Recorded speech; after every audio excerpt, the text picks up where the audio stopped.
O projektu.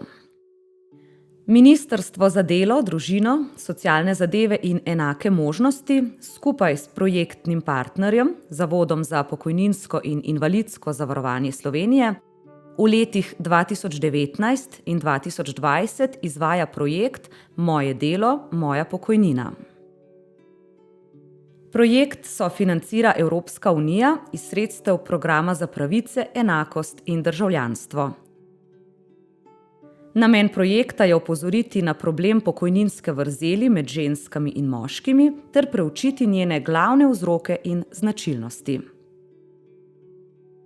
Hkrati poudarjamo pomembnost vključitve načela enakosti spolov v pokojninsko politiko ter ozaveščamo o posledicah odločitev in možnosti v poklicnem in zasebnem življenju na pokojnine.